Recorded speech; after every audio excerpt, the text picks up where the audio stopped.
Allez, bonjour à tous, on est parti pour le brief hebdo. Parti, on va revoir toutes les charts BTC, ETH, marché trading, Nasdaq, S&P, le GXC. On ira voir aussi une multitude d'altcoins. On va voir un peu ce qui se passe. Ça va être le moment de remettre un peu les pendules à l'heure, de revoir les potentiels scénarios et de voir comment je me prépare à la suite sur ce marché. Let's go!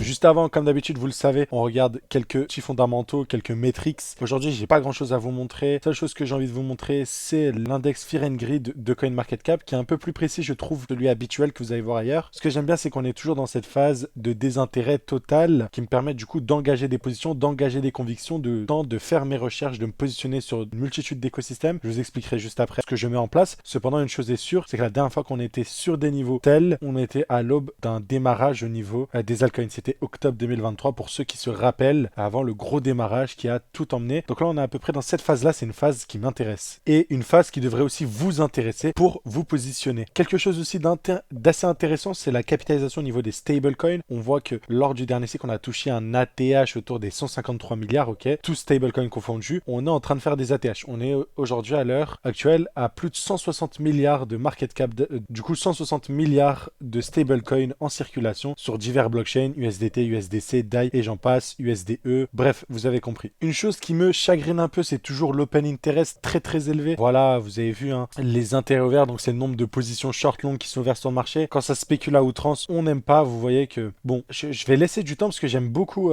CoinMarketCap, ça a fait pas mal de statistiques. Il va falloir laisser un peu le temps. Je pense que d'ici une année, sera un peu plus pertinent. Voilà, au niveau des niveaux d'open interest qui sont majeurs. Une chose est sûre, c'est qu'on est sur des niveaux d'open interest les plus hauts qu'on a connus dans les phases d'euphorie pendant la TH, hein, je vous rappelle, en mars 2024, même avant. Et souvent, il nous faut en fait soit des purges, soit des retracements. On va essayer de voir tout ça sur le graphique. Il va nous falloir quelque chose. Ici, potentiellement, et ça c'est quelque chose que vous devez savoir, potentiellement ici que les liquidations viendront chez les shorters. Donc les liquidations seront à la hausse comme elles peuvent être à la baisse. On va revoir les deux scénarios juste après. Voilà, c'est tout ce que je voulais vous montrer du côté CoinMarketCap. Et encore une fois, pour accentuer mes propos, on est sur des intérêts les plus bas autour des crypto-monnaies. Là, sur le terme crypto, on est très proche du bottom qu'on a eu, hein. Et dites-vous que le bottom n'a pas eu lieu en 2022, en tout cas en termes d'intérêt, mais surtout en septembre 2023. Je me rappelle, il y a un an jour pour jour, au niveau des vues, des statistiques, etc. On est dans cette même phase-là. Et pour le coup, c'est ce qu'on est en train de connaître. Donc pareil, peu d'intérêt. Voilà, donc il va falloir chercher les opportunités dès à présent. Voilà, donc on en a fini. C'est tout ce que je voulais vous montrer pour cette semaine d'un point de vue fondamental. Ne vous inquiétez pas, on ira revoir du côté Bitcoin quelques indicateurs on-chain. On ira voir côté Ethereum comment ça évolue. C'est aussi très intéressant à regarder tout simplement. Mais là, pour l'instant, on va se focus sur autre chose. Nous passons donc du côté technique. On va commencer par notre ami Bitcoin. Qu'est-ce qu'il se passe? Alors, on va revenir sur du weekly pour voir concrètement ce qu'il se passe. Sur du weekly, c'est assez intéressant ce qu'on observe. Ok, donc vendredi, on était sur un sentiment plutôt pessimiste, si vous vous rappelez. Par contre, on avait souligné quelques idées. On va revenir sur les idées qu'on avait soulignées. On avait souligné que cette imbalance était en train d'être perdue, ce qui était un signe pour ma part pas très positif pour la suite, qui nous emmènerait du coup vers une prise de ces points bas là, tout simplement. Ce point bas là, on le rappelle, qui correspond à des EQL mineurs en petit time frame. Cependant, on l'a vu en daily et c'est quelque chose qu'on avait souligné, c'était la clôture du vendredi. Et si je ne m'abuse, pas la clôture du vendredi, mais du coup la clôture du jeudi, parce que je tourne le jeudi soir, vendredi matin vous avez la vidéo et puis on se revoit lundi. C'était une idée qu'on avait évoquée, le fait qu'on ne clôture pas en dessous, qu'il s'agit d'une simple prise de liquidité. Et c'était quelque chose qu'on devait envisager dans une demand, que vous voyez juste là, pour une continuation de reprise haussière. C'est exactement ce qu'on a eu. Pour l'instant, on n'a toujours rien cassé. Pour ma part, ici, si on regarde la structure, assez simplement, les highs se retrouvent de manière ici, donc avec des lows ici, ici. Techniquement, ici, il s'agit d'une simple mèche, donc prise de liquidité pour une potentielle inversion. Dès à présent, ce dimanche-là, on vient de travailler la FVG. On verra lundi, est-ce qu'on aura besoin de plus travailler cette zone, mais du coup la direction, si on continue sur ce mouvement haussier, c'est d'aller récupérer ces highs là. Et là c'est très bullish parce qu'on va venir réattaquer ces niveaux là. Donc là on aura bien eu notre structure de ralentissement sur le Bitcoin si on voulait avoir le scénario bullish que je vais vous montrer juste après. Quand je parle du scénario bullish, je parle du fameux scénario rouge qui nous fait repartir dès à présent, qui pour l'instant s'exécute magnifiquement bien. Donc dès à présent on veut une réaction du prix globalement, hein. Si on redécale ça, voilà, hop, voilà. Donc on veut dès à présent rechallenger ces zones-là, tout simplement pour conforter la money dans leur choix, ok. Leur choix qui n'est autre, hein, bien évidemment, que shorter la résistance, quoi. Donc voilà, pour l'instant, ça semble bien se passer, donc il va falloir voir. Techniquement, on est toujours baissier, on est toujours dans la zone, ok, dans cette bougie-là qui pourrait faire réagir à la baisse, donc on va pas s'enflammer. Pour moi, à regarder dans les prochains jours de cette semaine, c'est du coup cette imbalance juste là qui est travaillée, qui doit tenir dès à présent. En tout cas, quelque chose qui était très intéressant pour ce week-end-là, en tout cas pour le début du week-end, la distribution a commencé à être mise en place ce vendredi à 15h, mais vous la voyez très bien, création d'une résistance, prise de liquidité pour venir chercher du coup la tiers, le point bas de cette distribution. Tous ces concepts-là, n'oubliez pas, c'est des concepts que j'aborde dans le mentorat de 12 mois, si jamais ça vous intéresse d'apprendre les Smart Money Concepts. Quand on a déjà formé plus de 200 personnes, que des avis positifs, j'ai dit, hein, mais ne vous inquiétez pas, on va rajouter les avis ici.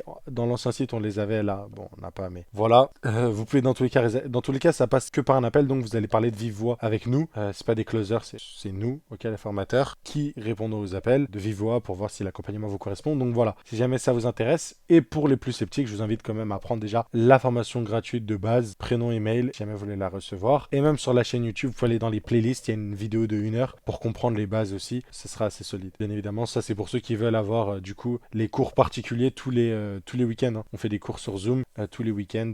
Pendant 12 mois, vous avez accès à ça. Genre, on manque presque aucun week-end, sauf les week-ends du coup de fêtes, de vacances, etc. Mais bref, vous avez compris. Si jamais c'est une solution qui vous intéresse d'avoir accès à des cours particuliers le samedi, le dimanche, c'est le dimanche généralement à 12h30. Voilà, des cours particuliers. On a à peu près 5, 10 maximum dans ces petits cours. Donc voilà, n'hésitez pas si jamais ça vous intéresse. Donc pour revenir sur BTC, du coup, on a récupéré la tiers et là, on semblerait du coup dès à présent en train de vouloir s'inverser. Ok, donc bon, on est sur le pump fin du dimanche, donc pas m'affoler pour l'instant. Je pense toujours globalement 1 heure, mais sur du 4 heures si on regarde. On vient de casser les niveaux, là on est en train de retracer. Pour l'instant, la suite logique en 4 heures, c'est de continuer ce mouvement plus bas, de continuer le retracement un peu plus en profondeur. Pas s'enflammer, mais du coup, si on commence à casser, ce sera très intéressant parce que prochaine target, c'est ce high là. Côté BTC, pour le coup, on n'oublie pas, je vous ai dit qu'il y a encore beaucoup d'open interest ouverts. Une chose est sûre, c'est qu'il y a des longueurs et des shorters dans le tas. Dans tous les cas, va avoir des mouvements qui seront très volatiles. Deuxième aspect que les gens oublient, c'est le peu de supply. Je vous avais déjà montré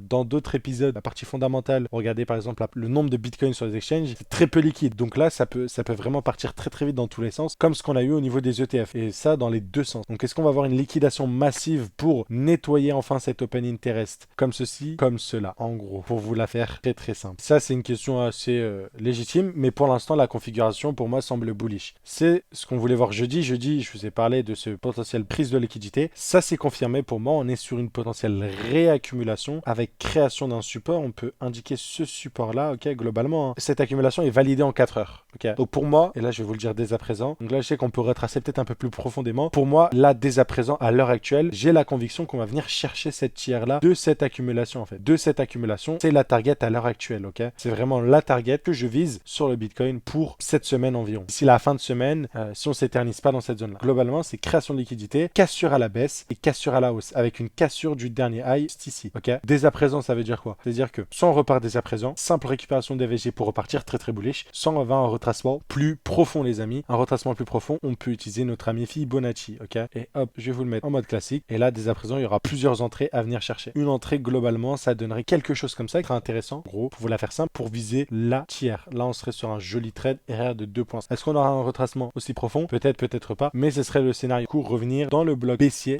de la hausse que vous voyez juste ici. Ok, donc pour moi, avec cette accumulation qui vient d'être validée, c'est bullish sur du court terme, parce que voilà, on est sur du 4 heures. Donc récupération de la tiers des 64 000 $. Et en fait, pour moi, si on les récupère, most likely, on va récupérer les prochains derrière. Voilà, donc à suivre. Est-ce qu'on est sur une complexification d'une grosse distribution, ok, pour aller encore une fois chercher plus bas, ou bien on est vraiment dans ce scénario de breakout très soon, comme on le voit sur du jeu là. En tout cas, tous les condiments semblent prêts. Zéro hype. Ce qui manque du coup, c'est la liquidation de toutes ces personnes qui abusent de l'effet de levier. Voilà. Maintenant, on a le point sur BTC, la structure sans bullish sur du 4 heures. Pour cette semaine, je m'attends à ce que, en tout cas, dès lundi, mardi, on prend beaucoup à la hausse. Ok, on vient chercher, on vient casser les niveaux. Et bien sûr, ça peut très vite s'invalider en cas de retracement et en cas de cassure des 0,786 que je vous ai indiqué. Mais pour l'instant, plutôt positif avec cette belle réaction et, comme je vous l'ai dit, cette prise de liquidité avec cette bougie là. Très cool. Nous passons du côté Ethereum dès à présent. Ethereum, toujours dans cette complexification de la structure, mais surtout dans cette structure de range. Donc là, on faisait que chuter, toujours dans cette structure où on reste dans un canal parallèle. Dès à présent, on vient travailler cette zone-là. On indique bien évidemment la zone long terme qui nous intéresse sur l'Ether, la zone à protéger. Pour moi, je vous le rappelle, le trade sur l'Ether, ok,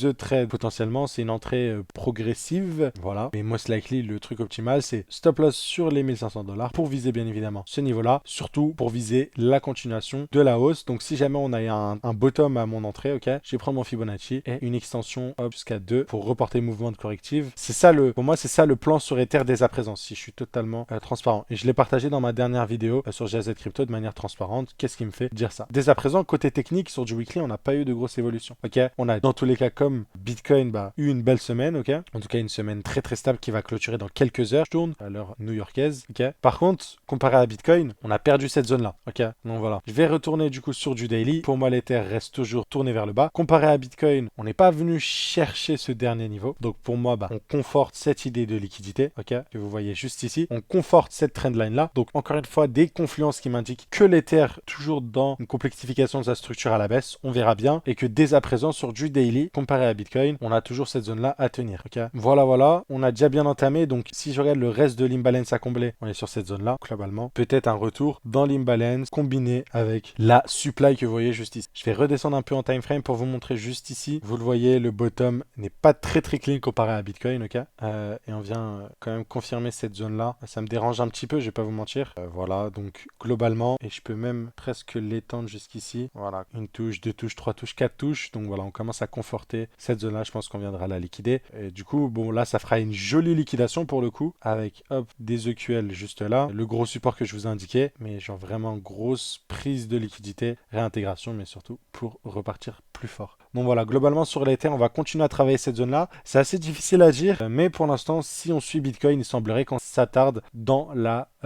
fair value gap que vous voyez juste ici, la fair value gap 6 heures. Donc voilà, pour l'instant sur Ether, j'ai pas grand-chose d'autre à dire. C'est pas aussi propre que Bitcoin malheureusement. Voilà, donc bon, on a sur du très court terme, sur du 1 heure mini accumulation pour repartir. Il semblerait qu'on va venir s'attaquer à ces highs là dans tous les cas. Donc voilà, pas grand-chose d'autre à rajouter sur Ether, ne serait-ce que si je retourne sur du daily, on est dans ce big range et on va devoir manipuler ce range là tout simplement. Est-ce que ce sera quelque chose comme ça, ok, ou bien on va repartir tout simplement. En tout cas on attend et je pense que la réponse est bientôt. On le rappelle, ETH BTC qui continue à travailler les niveaux. Voilà, ETH BTC j'aime bien, je vous ai dit c'est quelque chose qu'on veut observer sur ETH BTC après tous ces mois et ces mois où ETH BTC, enfin en tout cas l'ETH se fait ratatiner face à Bitcoin. On veut du coup rester dans cette phase là de latérisation et pas de simple dump. Donc voilà, on va continuer à travailler cette zone là, on va essayer d'attendre et ce sera cool. Donc voilà, on va passer côté Nasdaq. Nasdaq, voilà, on vient de casser officiellement la demand, la FVG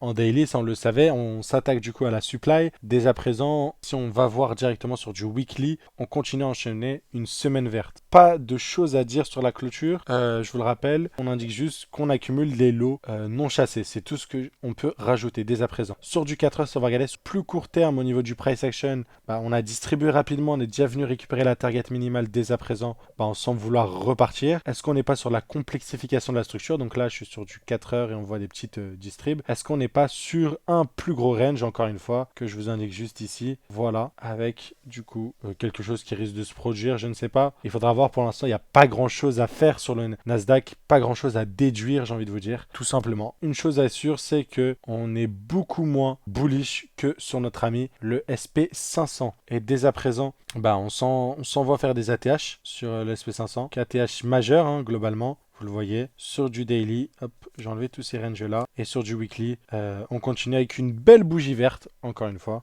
Voilà, globalement, si je regarde sur du 4 heures, je pourrais vous dire qu'on est sur un potentiel fake breakout en 4K sur ce niveau-là. Ok, donc on serait juste sur une grosse distrib. Hop, ensuite manipulation, ok. Et après, du coup, la fameuse expansion à la baisse. Faudra voir.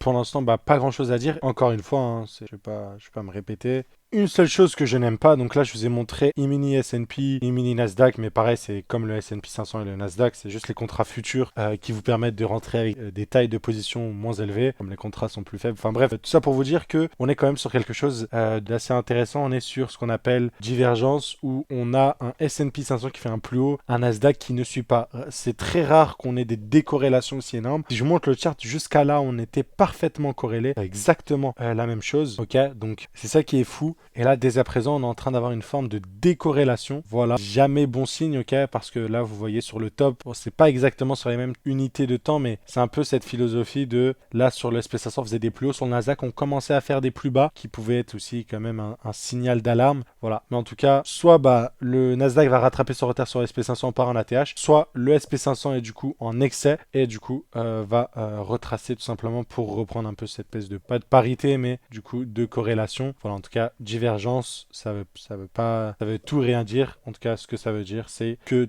most likely, on va avoir un rééquilibrage entre les deux et ça peut être soit l'un qui va suivre l'autre, soit l'autre qui suivra l'un. Vous avez compris le... Donc voilà, je voulais vous le noter, je voulais vous le partager. Voilà, pas d'alarme, énorme. Je vous ai dit, on est sur des niveaux très élevés, on peut jouer à ce jeu débile de la spéculation très très haut. Donc voilà, je m'aventurerai pas à essayer de shorter le pic au top. Faudrait en gros, si vous voulez, attendre un renversement et jouer du coup le retracement. C'est most likely ça qui sera intéressant, ok, à jouer. Mais c'est tout. Sinon, ça va être difficile d'avoir quelque chose dans cette zone-là. Moi, ce que j'ai envie de voir, c'est juste que le top n'est pas proche, qu'on puisse avoir encore des petites fenêtres de spéculation sur les crypto-monnaies avant de repartir. Voilà, voilà. On a parlé de beaucoup de choses. Il est temps de passer côté altcoin. Je vous ai préparé la liste. On passe côté Solana. Solana, ça n'a rien changé. Semaine pareil. On attend toujours une cassure de ce niveau-là. Hop, pour récupérer ces niveaux-là et potentiellement repartir à la baisse. Ok. Pour l'instant, c'est ce qu'on peut voir du côté Solana. Côté BNB, bah voilà, on a retracé. Maintenant, on se stabilise. Donc, dès à présent sur le BNB. Je vous rappelle, on est sur ce pattern d'épaule tête épaule qui pourrait s'invalider. Pour moi, je pense qu'on devrait chercher ces niveaux-là pour sortir tout le monde. Mais dès à présent, ce serait la structure globalement, ce qu'on avait joué. Donc là, c'était le trade qu'on avait partagé.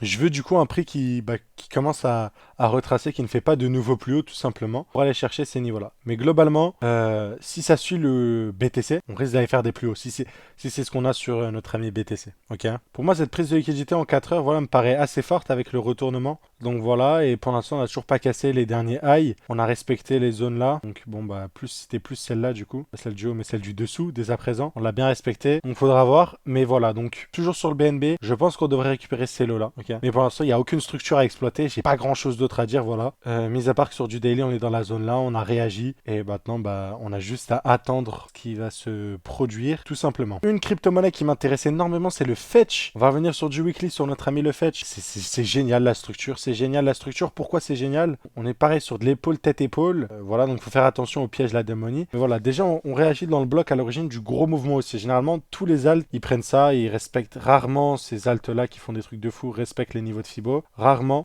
ce type d'altcoin, vous verrez, toujours revenir dans le bloc baissier à l'origine de la hausse, dès à présent. Et en plus, sur du weekly, on vient de casser la structure. Ça, c'est contrairement à beaucoup d'altcoins, en fait. C'est que là, on a vraiment cassé la structure. Là où, si je vous montre sur le BNB, on n'a rien cassé pour l'instant. Enfin, on a une prise de liquidité, justement. Ok. Pour ça que je suis plutôt baissier, comme ça, vous pouvez comprendre vraiment ma réflexion. Je suis plutôt baissier sur ça, avec cette prise de liquidité, cet inversement. Ok. Et c'est en plus cette bougie rouge. Donc, voilà la bougie d'incertitude. Pour moi, je baissier quand je vois quelque chose comme ça. Par contre, quand je vois quelque chose comme ça, là, ça me paraît plus évident. En plus, avec une succession sur du court terme, là, je suis en weekly, mais si on regarde la structure à plus court terme, on est sur une succession de high et de low réussis dès à présent. Et en plus, si je vous montre dès à présent les blocs, donc ce bloc-là a parfaitement fait réagir le prix. Hein. Et ceci vraiment de manière, on pourrait dire, religieuse, vraiment, j'ai l'impression qu'au millimètre près, si on regarde ensemble vraiment, hein, comme si c'était un algorithme ou je ne sais quoi, voilà, vraiment au millimètre près, ça a réagi.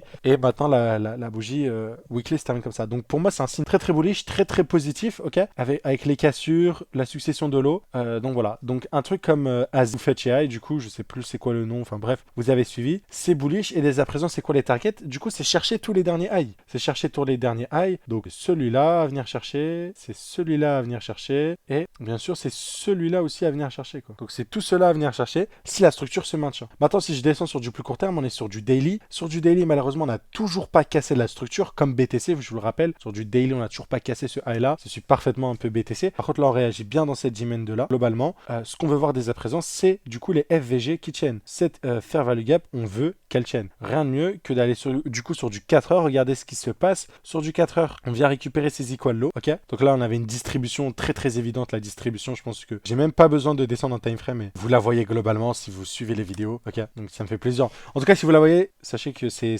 excellent. Là, pour l'instant, on réagit du coup dans les inverted fair value gap. Est-ce que je peux en trouver une en 6 heures? Voilà. Pour l'instant, on réagit dans cette zone-là, ok? Pour moi, c'est la zone à tenir. Tant qu'on tient les inverted fair value gap, pour moi, très bon signe. Pour l'instant, on respecte parfaitement. Simple mèche, aucune clôture dedans, donc très cool.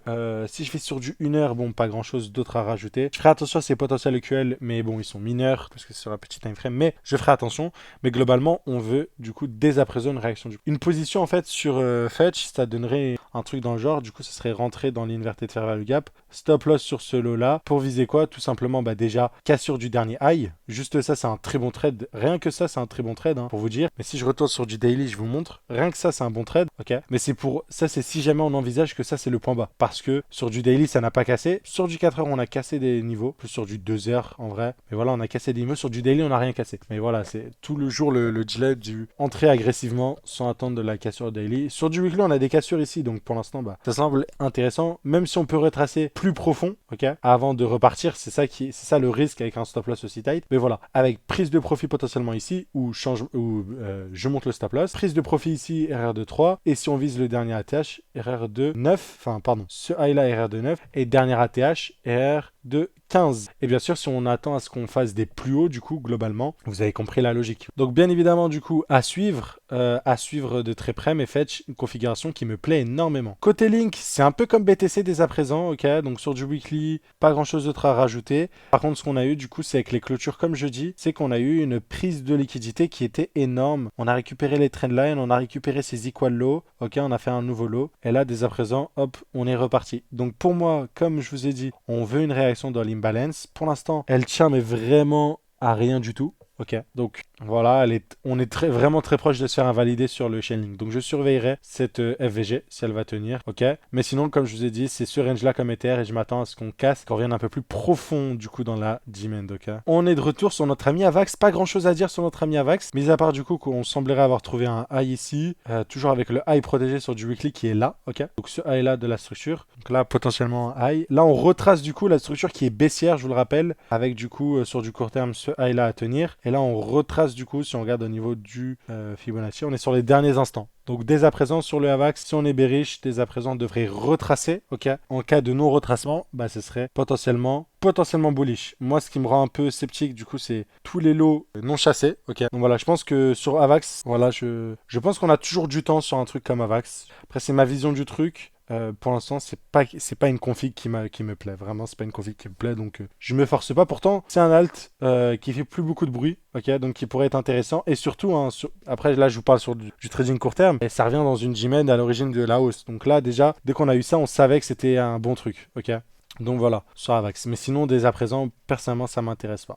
Côté SUI, bah voilà, on vient de casser l'ATH magnifiquement. On n'a pas eu de distribution ici, en tout cas, si on a eu des distributions, on a récupéré les tiers, on est repassé directement. Là, dès à présent, avec cette overextension, ok, je vous le rappelle, une bougie, deux bougies, trois bougies, quatre bougies, cinq bougies, sept bougies vertes d'affilée. Vous utilisez la règle des 30. La règle des 30, qu'est-ce qu'elle dit? Qu'est-ce qu'elle stipule? Donc il y a 7 jours dans une semaine. 7 jours divisé par 30, je peux pas, ça va me faire 0, quelque chose jours. Donc je vais mettre les jours en heures. Donc je vais faire 7 fois 24 pour avoir le nombre d'heures dans 24 jours. Ok, vous avez compris la logique. Donc je vais faire 7 fois 24, le tout divisé par 30. Ça me fait 5,6. Donc dès à présent, en 6 heures, on va vouloir observer quelque chose avec une distribution et une cassure de la structure. Donc là, en 6 heures, potentiellement qu'on est dans la création de, je sais pas, peut-être une distribution juste ici. Il va falloir suivre, ok. Mais dès à présent, si on est sur la fin de l'overextension, ok, on peut encore faire des semaines vertes, mais ce sera sur du 6 heures normalement qu'on devrait voir quelque chose se produire. Voilà. Bon, ça fait déjà quand même 35 minutes, on va s'arrêter là. Ok, d'habitude c'est un peu plus long, mais bon, cette édition on va s'arrêter là. J'avais plein d'odaltes à venir couvrir, mais on pourra les couvrir pendant la semaine, donc abonnez-vous. Et on se retrouve demain à 6h30 comme le rendez-vous, toute la semaine, du lundi au vendredi. Allez, à très vite. Et n'oubliez pas de checker l'école les amis, comme d'habitude. Ciao.